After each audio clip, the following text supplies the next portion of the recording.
प्रथम पठन प्रवक्ता दानिएल को ग्रंथरु पाठ अध्याय 37 21 रु 28 पद पर्यंत। आम्भे से मानंकु एक गोष्ठी करिबु। प्रभु परमेश्वर एहिपरि कहन्ति, देख इस्राएल संतानगण जेउ राज्य को जाइछन्ति से सबु स्थानरु आम्भे सेमानकु आनिबु एवं सेमानकु चतुर्दिगरु संग्रह करी सेमानकु निज देशकु आनिबु। सेठास्थ समस्त पर्वत उपरे आम्भे सेमानकु एक गोष्ठी करिबु ओ जणे राजा केवल सेमानकु शासन करिबे। पुणी सेमाने दुई गोष्ठी किंबा दुई राज्यर विभक्त हेबे नाही। सेमाने आउ सेमानकर प्रतिमा गुड़िक द्वारा किंबा से गुड़िकर कुत्सित वस्तु द्वारा अथवा आज्ञा लंघन द्वारा कलुषित हेबे नाही।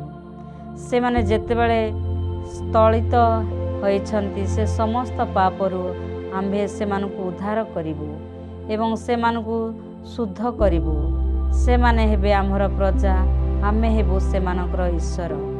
आमर सेवक दाऊद हेबे सेमानकर राजा, हेबे सेमानकर पालक।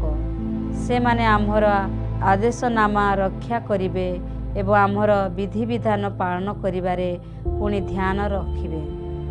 आम्भे आम्भ सेवक जाकुबंकु जेउ देश देलु एवं तुमर पितृपुरुष माने जेउठारे बास कले सेठारे सेमाने बास करिबे। सेमाने एवं सेमानक पुत्र ओ पौत्री माने सेठारे बास करिबे। आम्भर सेवक दाऊद सदा सेमानक उपरे राजत्व करिबे। आम्भे शांतिपूर्ण नियमटिए सेमानक सहित स्थिर करिबु, ताहा हेब सेमानक पई चिरस्थायी नियम। आम्भे सेमानकु आम्भ धर्मपीठरे स्थापन करिबु, सेमानकु शुभाशीष देबु, बुद्धि करिबु एवं सेमानक मध्यरे चिरकाल पई आम्भर आवास स्थापन करिबु। आम्भे सेमानकर ईश्वर हेबु, सेमाने हेबे आमर जनता। जेतेबेले आमर धर्मपीठ सेमानक मध्यरे चिरस्थायी हेबो सेतेबेले अन्यान्य गोष्ठी गुड़िक जानिबे आमे ही इस्राएल सही पावनकारी प्रभु। यह ही प्रभुंकर वाक्य। ईश्वरंक धन्यवाद। साधु जहनम को लिखित सुसमाचार पाठ अध्याय 11 पद संख्या 45 रु 57। जिहुदी मानक मध्यरु अनेक जो माने मारियाଙ୍କ सहित आसीथिले एवं जीशुଙ୍କ ସେହି कर्म देखिले तांको ठारे विश्वास कले। किंतु सेमानଙ୍କ मध्यरु केते लोक फारिसी मानଙ୍କ निकटକୁ जाई से जाहा कले ताहा सेमानଙ୍କୁ जणाइले। एथिरे प्रधान याजक ओ फारिसी माने गोटे सभा डकाई कहिले, आमे कौन करिबा? ए लोक अनेक निदर्शन देखाई चलीछि। जदि आम्भे माने तांको एपरि छाड़ी देउ ताहेले समस्ते ताठारे विश्वास करिबे एवं रोमियो माने आसी आमर पवित्र स्थली एवं देश उभय को विनाश करिबे। किंतु सेमानଙ୍କ मध्यरु काइफास नामक जणे जे सही वर्षर प्रधान याजक थिले सेमानଙ୍କୁ कहिले, तुम्भे माने किछि जानो नाही। तुम्भे माने कौन बुझी पारु ना हो जे समग्र राष्ट्र विनाश हेबा अपेक्षा लोकमानंकर मंगल निमंते जनकर मृत्यु हेबा श्रेयस्कर।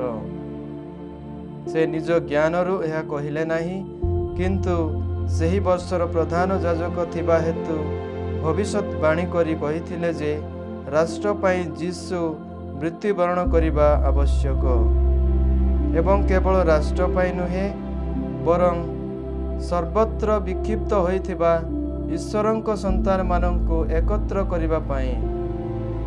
तेणु एही दिन ठारू सेमाने तांको हत्या करिबा पई षडयंत्र करिबाकू लागिले। अतएव जीशु जिहुदी मानंक मध्यरे प्रकाश्ୟରେ गमनागमन कले नाही, किंतु सेठारू मरु प्रांतर निकटस्थ एफ्राइम नगर को प्रस्थान करी सेठारे निज शिष्य मानक सह अवस्थान कले। जिहुदी मानकर निस्तार पर्व सन्निकट थिला। ग्रामांचल बहु लोक ନିଜ ନିଜକୁ ଶୁଚି କରିବା ପାଇଁ ନିସ୍ତାର ପର୍ବ ପୂର୍ବରୁ ଜେରୁସାଲେମକୁ ଯାତ୍ରା କରୁଥିଲେ।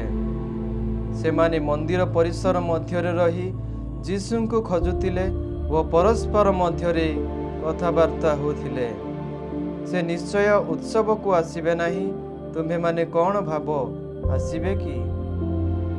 ଇତିମଧ୍ୟରେ ମୁଖ୍ୟ ଯାଜକ ଏବଂ ଫାରିସୀମାନେ ଆଦେଶ ଘୋଷଣା କରିଥିଲେ ଯେ ଯୀଶୁ କେଉଁଠାରେ ଅଛନ୍ତି ଏହା ଯେଉଁମାନେ ଜାଣନ୍ତି ସେମାନେ ତାହା ସେମାନଙ୍କୁ ଅବଗତ କରାଇବା ଉଚିତ, ଯେପରି ସେମାନେ ତାଙ୍କୁ ଗିରଫ କରିପାରିବେ।